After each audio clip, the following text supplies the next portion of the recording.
سلام بر شما. طاهری سفر هستم با اخبار امروز سه‌شنبه 15 دکبر. نخست وزیران کشورهای عضو سازمان همکاری‌های شانگهای در شهر ژنچوی چین همکاری‌های آینده و از جمله مبارزه با تروریسم را بررسی کردند.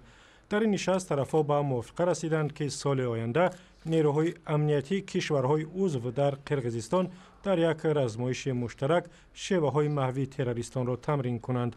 در اعلامیه‌ای که رهبران بلندپایه تاجیکستان و روسیه، چین و قزاقستان، ازبکستان و قرقیزستان صادر کردند گفته شده است که طرف‌ها باید تصویب سند امضا شده در دوشنبه را صورت بخشند که امکان می‌دهد حرکت نقلیات و گرفتن روابط در کشورهای عضو آسان‌تر و رسمیات و مقررات در ترانزیت مال و کالا کمتر شود.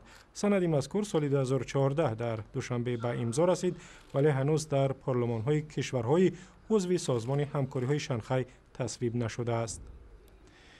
در آژانس مبارزه با مواد مخدر در تاجیکستان صدها کیلوگرم مواد مخدر را نابود کردند که به گفته مقامات میتوانست ده‌ها هزار نفر را معتاد یا نشه‌مند کند. روز 15 دکبر در آتش‌دانی نو در قرارگاه آژانسی در دوشنبه بیشتر از 380 کیلوگرم مواد مخدر را آتش زدند که محاکمه‌های دادگاهی قاچاقبران آن مواد انجام یافته است و گناهکاران نیز جزا گرفتند. تقریبا از اول سال علاقه قریب زیاده از 1 تن مواد نشاور در بخاری سوزانده شدند. در بخاری نو، در این بخاری که حضرت شما دیده اید 5 دکبر 60 کیلوگرم مواد نشاور سوزانده شد. امروز تقریبا 379 کیلوگرم مواد نشاور که از روی 10 پرونده جنایی که حکم سود آنها از روی حکم سود برآمده سوزانده شدند. تاجیکستان یکی از کشورهای ترانزیتی مواد مخدر افغانی به حساب می رود و تنها سال روان در قلمرو تاجیکستان بیشتر از 6 تن هروئین، افیون و تریاک و دیگر نوع مواد مخدر کشف و مصادره شده است.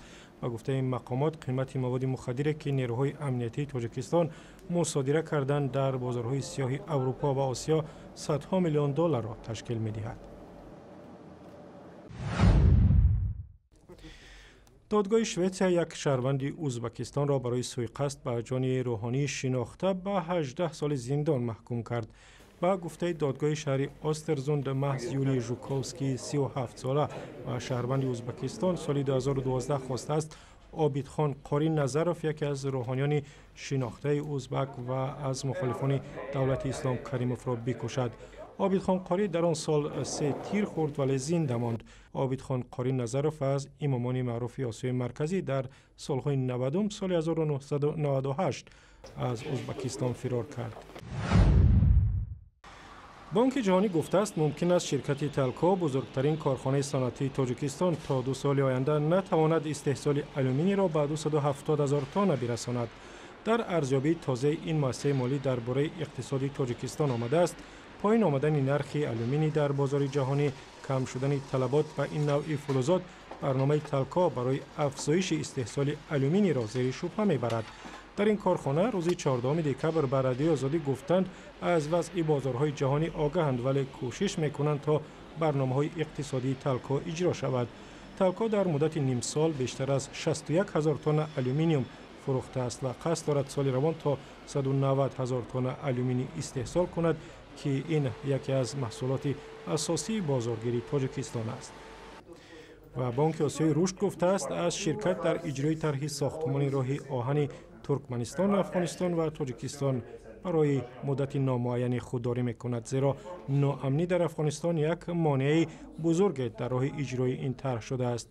CCU رهبری نمایندگی بانک در دوشنبه روز 15 دکبر در نشست در پایتخت گفت عین زمان ساختمان راه آهن در داخل افغانستان بسیار خطرناک است و ممکن است با بهتر شدن اوضاع امنیتی بانک آسیای رشد در ساختمان راه آهن سهم بگیرد. ماه مارس سال 2013 تاجیکستان و ترکمنستان و افغانستان تفاهم نامه درباره بنیاد راه آهنی را امضا کردند که قرار است تاجیکستان را از طریق افغانستان به ترکمنستان بپیوندد. بنیاد قطعه 88 کیلومتری راه در داخل ترکمنستان انجام یافت و تاجیکستان امیدوار است در صورت تکمیل شدن طرح پایبندی کشور به راه‌های ترانزیتی ازبکستان کم می شود. و اخباری از این هم بیشتر در وبسایت رادیو آزادی، در صفحه های ما در فیسبوک، توییتر و یوتیوب و هم زمینه رادیو آزادی برای تلفن های همراه.